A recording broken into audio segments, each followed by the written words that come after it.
गंगा के तट पर बसे काशी के पास एक सुनसान जंगल था, जिसे लोग मृत्यु वन के नाम से जानते थे।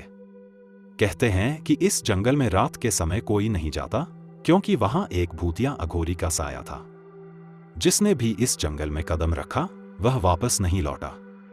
गांव के बुजुर्गों का कहना था कि वर्षों पहले एक अघोरी, जिसका नाम काल भैरव था, इसी जंगल में तपस्या करता था। वह मां काली का उपासक था और अपनी साधना को सिद्ध करने के लिए तंत्र मंत्र का प्रयोग करता था। एक दिन उसने मृत आत्माओं को वश में करने के लिए एक महायज्ञ किया, लेकिन उसकी साधना अधूरी रह गई और वह स्वयं एक प्रेत बन गया। सालों तक वह जंगल निर्जन बना रहा, लेकिन फिर अचानक गांव में अजीब घटनाएं घटने लगीं। कभी रात में बच्चों के रोने की आवाजें आती, तो कभी किसी का मवेशी गायब हो जाता। लोग कहते कि अघोरी की आत्मा अब लोगों को बुलाने लगी थी। गांव के कुछ निडर युवकों ने इस रहस्य को सुलझाने की ठानी। वे 5 लोग थे: अर्जुन, विक्रम, समीर, नरेश और सूरज। उन्होंने तय किया कि पूर्णिमा की रात वे जंगल में जाकर पता लगाएंगे कि वहां क्या हो रहा है। रात होते ही वे जलती मशालों के साथ जंगल में दाखिल हुए। हवा में अजीब सी गंध थी और वातावरण पूरी तरह सन्नाटे में डूबा हुआ था। चलते चलते वे एक पुराने मंदिर के पास पहुंचे, जिसके चारों ओर खोपड़ियां बिखरी हुई थी। जैसे ही वे मंदिर के अंदर गए, वहां चारों तरफ राख और हड्डियां पड़ी हुई थी। अचानक हवा तेज हो गई और एक गहरी हंसी गूंज उठी। तुमने यहां आने की हिम्मत कैसे की? एक डरावनी आवाज आई। युवकों ने देखा कि एक काला साया मंदिर के कोने से बाहर आ रहा था। उसकी आंखें अंगारे जैसी जल रही थीं और उसके चारों ओर काला धुआं था। यह वही अघोरी था, काल भैरव। सूरज ने हिम्मत जुटाकर पूछा, तुम कौन हो? अघोरी ने गरजते हुए कहा, मैं वह हूं जो मृत्यु के द्वार से लौटा है।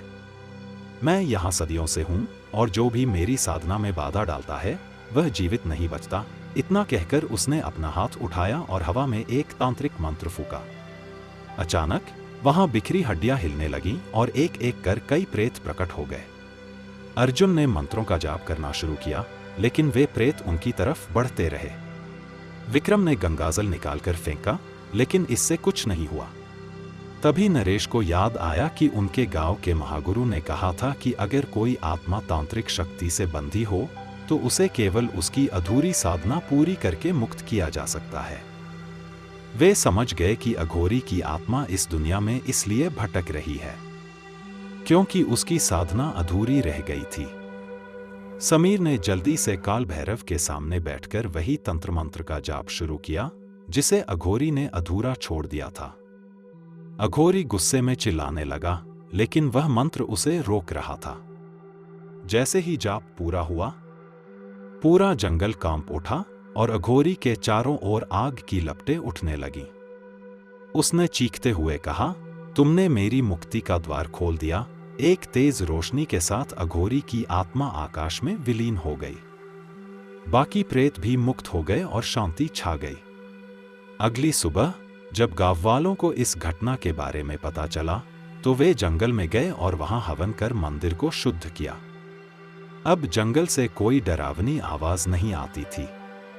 युवकों ने अपनी हिम्मत और बुद्धिमानी से गांव को एक बड़े संकट से बचा लिया था।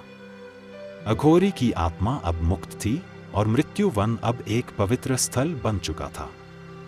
अब भी जब पूर्णिमा की रात आती है, तो कुछ लोग कहते हैं कि वे मंदिर के पास घंटियों की आवाज सुन सकते हैं।